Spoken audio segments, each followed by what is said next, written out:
Hello guys, आज हम करेंगे क्वेश्चन नंबर 18। रीड करते हैं। The sum of fourth term and the eight term of an A P is 24। यानी A4 plus A8 की value आपको 24 दे रखी है। And the sum of six term and the 10th term यानी A6 plus A10 की value आपको 44 दे रखी है। Find the first three term of an A P. आपको फर्स्ट थ्री टर्म यानी A1 A2 A3 की वैल्यू आपको निकालनी है। तो देखिए कैसे करते हैं। The sum of fourth and eight term यानी A4 प्लस A8 की वैल्यू कितनी दे रखी है, 24 दे रखी है। और इधर आपको किसी the sum of the sixth यानी A6 प्लस A10 की वैल्यू कितनी दे रखी है, 44 दे रखी है। ठीक है, उसके बाद आपको सॉल्व करना है। यानी A1 प्लस n की वैल्यू क्या हो गई, 4 हो गई। 4 minus 1 into D plus A1 की वैल्यू an प्लस n की वैल्यू क्या हो गई, 7 हो गई। 7 minus 1 into d equal to कितना हो गया, 24 हो गई। यानी A1 प्लस 4 में से 1 गया 3D प्लस A1 प्लस 7 में से 1 गया 6D इक्वल टू 24। इन दोनों को अगर आप ऐड करेंगे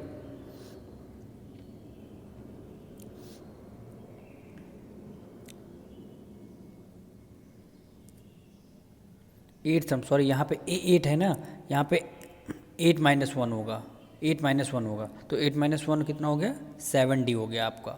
ठीक है, देखिए A1 प्लस A1 कितना हो गया, 2A1 हो गया प्लस 7D प्लस 3D कितना हो गया, 10D हो गया इक्वल टू 24। यानी 2 यानी A1 प्लस 2 कॉमन ले लिया तो अंदर कितना आ गया, 5D इक्वल टू 24। यानी 2 1 जा 2 2 1 जा 2 2 2 जा 4। यानी A1 plus 5D equal to 12। ये आपकी फर्स्ट इक्वेशन हो गई।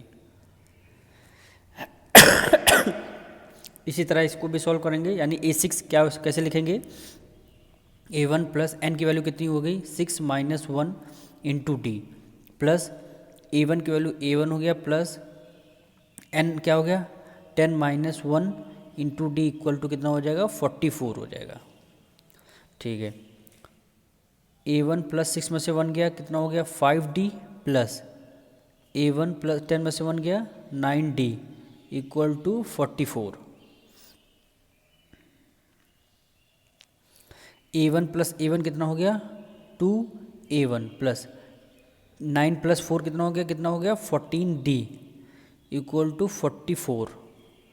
2 को ब्रैकेट बाहर से ले लिया, 2 कॉमन ले लिया, ये अंदर क्या बचा, A1 प्लस 2 7 या 14D हो गया इक्वल टू 44। यानी 2 इधर मल्टीप्लिकेशन उधर डिवीजन, यानी 2 1 जा 2 2 2 जा 4 2 2 जा 4। यानी कितना हो गया, A1 plus 7D equal to 22। ये आपकी सेकंड इक्वेशन हो गई।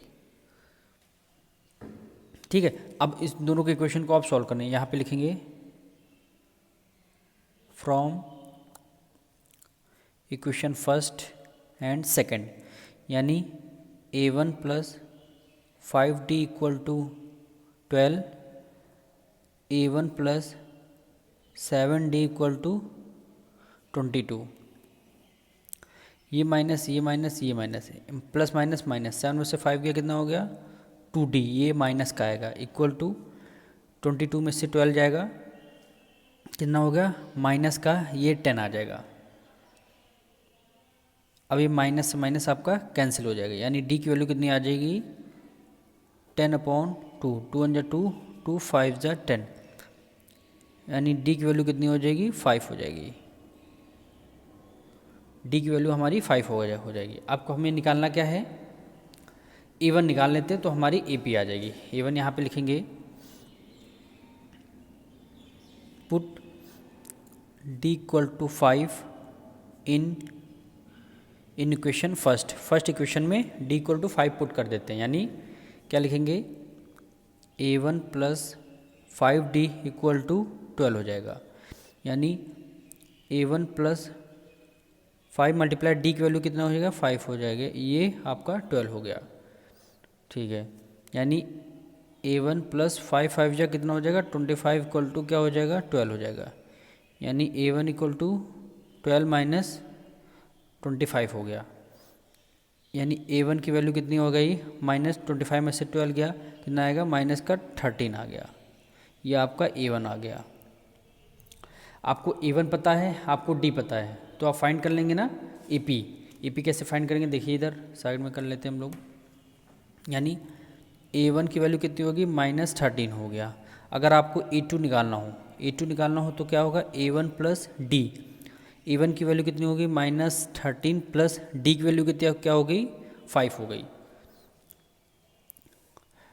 प्लस माइनस 13 में से 5 गया, कितना हो गया, 8। ये वो भी माइनस का आ जाएगा। इस तरह A3 निकालेंगे।